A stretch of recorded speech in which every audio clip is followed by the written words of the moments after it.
Alrighty then.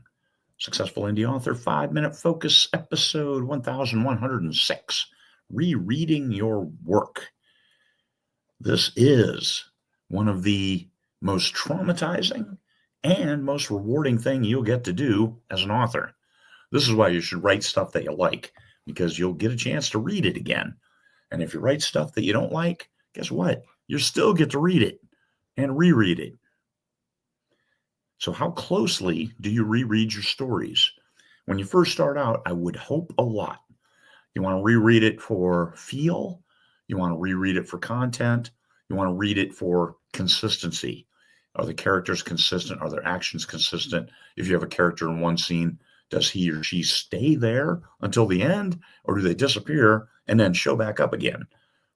I do that with some regularity, but my insider team catches that stuff, and my editor as well.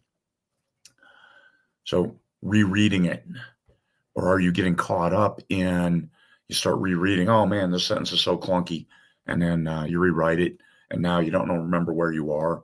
You go back and you reread, and rereading takes absolutely forever. Give yourself some grace, reread it for a purpose, and set that purpose in place before you start rereading. I had a 2-hour live podcast yesterday, and because I had my sound dampening headphones in, I believe I was probably yelling for 2 hours. So voices hatched. That's on me. I need to do it without hearing, but then I can't hear, and it's just a debacle. So yeah, that's it. I need to train myself to not yell when I can't hear my own voice. All right. So reading with a purpose. What is your purpose when rereading?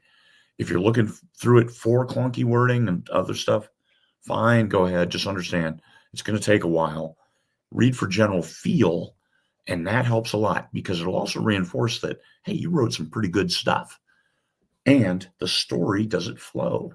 Do you jerk people around? It gives you an opportunity to fix that. It's very important to recognize what's good, because otherwise you can write a whole chapter that's great, but you wrote one sentence that's clunky, and you could get quagmired in that one sentence. Oh, I'm such a horrible author. Well, no, just fix it. The readers will never realize that you had a clunky sentence in your chapter.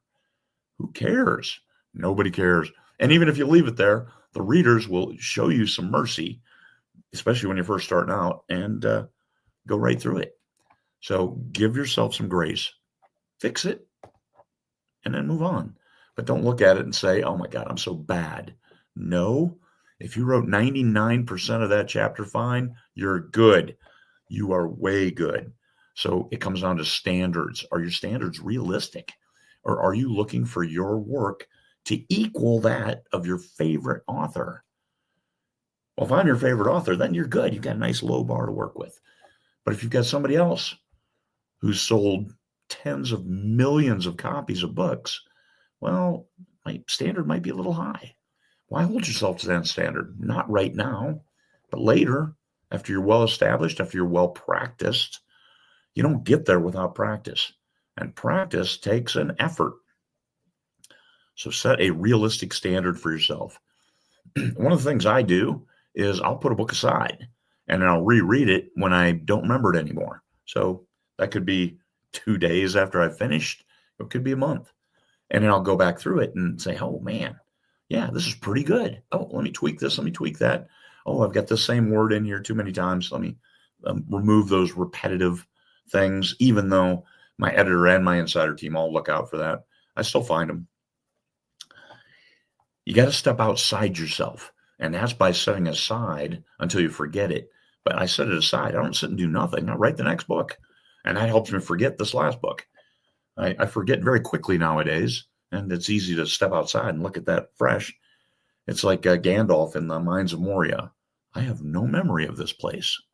Yes, that's me about a week after I finish a book. Try reading it that way. That will help you look at it from your reader's perspective and not your misguided perception of must be perfect, which perfect is very relative. Look at your favorite book out there, go to Amazon, and then see how many 1-star reviews it has, and 2-star, and 3-star. So it's not other people's favorite book. Your book won't be either. It doesn't have to be your favorite book, but it has to be a good story told in a great way or a great story. Hold yourself to that standard. Don't hold yourself to something that's unrealistic, but enjoy the reread, recognize the good that's there, fix the bad, and that's relative, but correct those miscues, those distractions that might take a reader out of the story, and then finish it and put it in strangers' hands, like a reading team or somebody else, because that's the only way you're going to find out, was it really good? And then you get that feedback and you can improve and improve writing the next book and improve writing the book after that. And that's how you get to be a great author, is through practice, effort, feedback.